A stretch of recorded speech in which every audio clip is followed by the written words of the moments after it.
अस्सलाम वालेकुम नाज़रीन, आप यूट्यूब चैनल देख रहे हैं। मैं इमरान खान हूँ। शहबाज शरीफ ने दस्तखत कर दिए और गजा पीस बोर्ड का पाकिस्तान बाकायदा हिस्सा बन गया। इस तकरीब में शहबाज शरीफ साहब स्विट्जरलैंड गए। उनके साथ इस खुशी के मौके पर फील्ड मार्शल आसिम मुनीर भी मौजूद थे और शहबाज शरीफ ने गालिबन आसिम मुनीर की तरफ इशारा भी किया, डोनाल्ड ट्रंप को बताया उन्होंने कि वो बैठे हुए हैं। और मुझे ऐसा लगता है कि वहां पे आसिम मुनीर ही थे जिस तरफ शहबाज शरीफ ने इशारा करके बताया डोनाल्ड ट्रंप को, क्योंकि इसके अलावा कोई और वजह हो नहीं सकती इशारा करने की। नाज़रीन, इमरान खान ने कहा था एब्सोल्युटली नॉट, और वो इमरान खान साहब के गले की हड्डी बन गया। तब से लेकर अब तक इमरान खान साहब की मुश्किलात कम नहीं हो रही। इमरान खान साहब जेल में पड़े हैं और उनके ऊपर कोई मुकदमा नहीं है। इमरान खान के बदतरीन मुखालिफिन या पाकिस्तानी एस्टेब्लिशमेंट से ताल्लुक रखने वाले दानिश्वर और सहाफी, वो ये बड़ी क्लैरिटी के साथ पैगाम पहुंचाते हैं पाकिस्तानी कौम को कि इमरान खान किसी मुकदमे में जेल में बंद नहीं है। वो मुकदमा कोई ऐसा नहीं है जिसकी वजह से इमरान खान को, साबिक वजीर आजम को जेल में डाला जाए। वजह सिर्फ इतनी है कि इमरान खान की एस्टेब्लिशमेंट के साथ लड़ाई हो गई, आलमी एस्टेब्लिशमेंट के साथ भी और पाकिस्तानी एस्टेब्लिशमेंट के साथ भी। तो पाकिस्तानियों को ना किसी धोखे में नहीं रहना चाहिए। खुले दिल से आप इस हकीकत को तस्लीम करें और खुले दिल से आप इस बात को माने कि पाकिस्तान ने अमली तौर पे ऐलान तो नहीं किया लेकिन इसराइल को तस्लीम कर दिया। आप खुले दिल से इस बात को मान लें। पाकिस्तानियों को यह बात मान लेनी चाहिए, अपने आप को धोखे में नहीं रखना चाहिए। पाकिस्तान ने सिर्फ अनाउंस नहीं किया, इसराइल के साथ हमने एक वर्किंग रिलेशनशिप का आगाज कर लिया है। एक वर्किंग रिलेशनशिप इसराइल के साथ हमने डेवलप कर लिया है, एक ऐसे बोर्ड के अंदर जिसमें गजा के हवाले से फैसले किए जाएंगे। पहले DGISPR आज मुलाकात करने जा रहे हैं यूट्यूबर्स से, यानी इन्हें यूट्यूबर्स कहा जाता था और ताने दिए जाते थे। आज से कुछ अर्सा पहले तक जिन सहाफियों को नौकरियों से निकाल दिया जाता था और जो लोग यूट्यूब के ऊपर या सोशल मीडिया के ऊपर अपनी कवरेजेस करते थे या अपना तज्जिया करते थे या खबरें पेश करते थे, उन्हें ताना दिया जाता था, उन्हें घटियापन का निशाना बनाया जाता था। लेकिन ये एक बहुत बड़ी हकीकत है जिससे सबसे पहले इमरान खान साहब ने समझा और वो समझ गए कि पाकिस्तान का सोशल मीडिया ये पाकिस्तान का फ्यूचर मीडिया है। तो इन्होंने कंट्रोल तो कर लिया सारा का सारा, मिलिट्री एस्टेब्लिशमेंट ने, अखबारात भी कंट्रोल हो गए, टेलीविजन भी कंट्रोल हो गए, लेकिन वहां से काम बना नहीं, वहां से बयानिया नहीं बना। और अब पाकिस्तान की मिलिट्री एस्टेब्लिशमेंट ने अपनी जेर निगरानी कुछ डिजिटल मीडिया के प्लेटफॉर्म्स बनाए, लेकिन जो भी प्लेटफॉर्म वो बनाते हैं वो बड़ी जल्दी बेनकाब हो जाता है।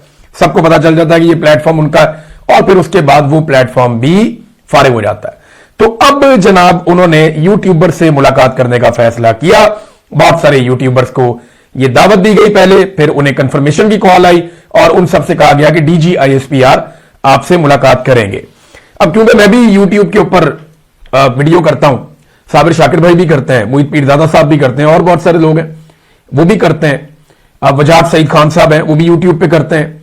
यहां नजम बाजवा साहब रहते हैं, पाकिस्तान से बाहर जो लोग हैं उनकी बात कर रहा हूं, जो जर्नलिस्ट हैं और वो यूट्यूब के ऊपर वीडियोस करते हैं। तो फिर हमारा भी हक बनता है कि हम सवालात करें और हमें भी सवालात करने की इजाजत होनी चाहिए। वो कि आजकल हमारे बारे में कुछ ज्यादा अच्छा नहीं सोचते DGISPR या उनके अदारा। लेकिन चले, मैं इदारा तो मैं नहीं कह सकता, फौजी तो हमारे भाई हैं बहुत सारे और बड़ा प्यारा उनसे दिल का ताल्लुक है, एक रिश्ता है जो कभी खत्म नहीं हो सकता। लेकिन ये फौजी की आदत आती जाती रहती है, कभी कोई आता है एक पॉलिसी ले आता है, दूसरा आता है एक और ले आता है।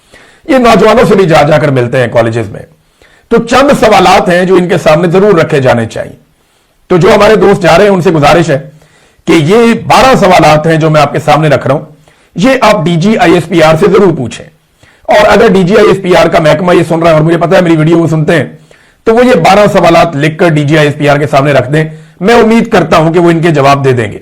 नंबर 1, आप कहते हैं कि आपका सियासत में कोई किरदार नहीं है, मगर आपके वजीर दिफा ये कहते हैं कि जनरल बाजवा ने जितनी घटिया सियासत की उतनी तो किसी ने भी नहीं की। आप जनरल बाजवा के साथ भी DGISPR थे, आप जनरल आसिम मुनीर के साथ भी DGISPR हैं। क्या आप ये बता सकते हैं कि जनरल बाजवा के दौर में भी आप यही कहते थे कि हमारा सियासत से कोई ताल्लुक नहीं, आज भी आप यही कहते हैं कि आपका सियासत से कोई ताल्लुक नहीं, तो क्या आपका वजीर दिफा झूठ बोल रहा है? तो सियासत से फौज के ताल्लुक के ऊपर जरूर एक सवाल पूछें और मिसालें देकर पूछें। नंबर 2, आप ये कहते हैं कि आपके इदारे में अकाउंटेबिलिटी है। 4 मरतबा आपके इदारे के जर्नैलों ने पाकिस्तान के आईन को बराह रास्त आकर तोड़ा और मार्शल लॉ लगा दिए। इनमें से एक भी मार्शल लॉ लगने वाले डिक्टेटर के खिलाफ क्या आज तक कोई कोर्ट मार्शल हुआ? क्या कोई कानूनी कार्रवाई हुई? क्या इदारे ने कोई कार्रवाई की? क्या किसी को कोई सजा दी गई? मैं सिर्फ 4 डिक्टेटर्स की बात कर रहा हूं जिन्होंने बराह रास्त आकर मुदाखलत कर दी और हुकूमतों में कब्जा करके आइन को तोड़ दिया। जो लोग बराह रास्त नहीं आए और उन्होंने हुकूमतों के खिलाफ साजिशें की, वो अलग है। तो अगर अकाउंटेबिलिटी है फौज के अंदर बतौर इदारा, तो इन डिक्टेटर्स में से किसको सजा हुई, इसकी तफसीलात बता दीजिए।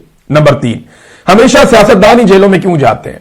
हमेशा सदर और वजीर आजम ही जेलों में क्यों जाते हैं? आज तक कभी कोई आर्मी चीफ जेल में क्यों नहीं गया? खास तौर पे जो 4 डिक्टेटर थे उनमें से कोई भी जेल में क्यों नहीं गया? नंबर 4, इस्तिस्ना जब अंबिया इकराम ने नहीं लिया, जब खुलफाए राशिदीन ने नहीं लिया, जब अहले बैत को इस्तिस्ना नहीं मिला, जबकि जय्यद उलमा इकराम पाकिस्तान के ये कह चुके हैं कि ये शरीयत के खिलाफ है, इस्लाम के खिलाफ है और कुरान मजीद की तालीमात के खिलाफ है, तो आपके इदारे के सरबराह ने ये इस्तिस्ना क्यों कबूल किया? नंबर 5, आप 9 मई की माफी का तकाजा करते हैं कि एक सियासी जमात जिसने 9 मई को कुछ ऐसी हरकत की जो आपको पसंद नहीं आई, वो ये कहते हैं जी हमने नहीं की, आपने की। चले जो भी है, आप ये कहते हैं कि 9 मई की माफी का आप तकाजा करते हैं कि माफी मांगी जाए, और कई मरतबा आप अपनी प्रेस कॉन्फ्रेंस में खुद ये कह चुके हैं कि इंतशार छोड़ें और सदके दिल से माफी मांगे। मगर आज तक आपके इदारे ने मुल्क टूटने की माफी क्यों नहीं मांगी? आज तक आपने यहां पे डिक्टेटरशिप बार बार लाने के लिए या मार्शल लॉ लगाने के लिए माफी क्यों नहीं मांगी? क्या आपको माफी नहीं मांगनी? नंबर 6, पाकिस्तानी फौज से मुंसलिक इदारे कारोबार क्यों करते हैं? क्या अमेरिका, बरतानिया, यूरोप, भारत, चीन, रूस या दुनिया की कोई भी बड़ी फौज कारोबार करती है? और अगर आप पाकिस्तान में कारोबार करते हैं तो इन कारोबारों पे आपको किस किस्म की इम्यूनिटी या टैक्सेस में छूट, यानी कितनी छूट आपको मिलती है, दीगर मामलात में आपको कितनी सब्सिडी और कितना छूट आपको मिलता है कारोबार करते हुए, ये भी तफसीलात शेयर कर दें। नंबर 7, क्या आप कश्मीर की आजादी के लिए कोई डेडलाइन दे सकते हैं? हर चीज की आपके पास डेडलाइन होती है ना कि इतने अरसे में ये कर देंगे, फिर ये कर देंगे, फिर ये कर देंगे। क्या कश्मीर की आजादी का कोई रोड मैप आपके पास है और उसकी कोई डेडलाइन आप दे सकते हैं? क्योंकि 78 साल से आप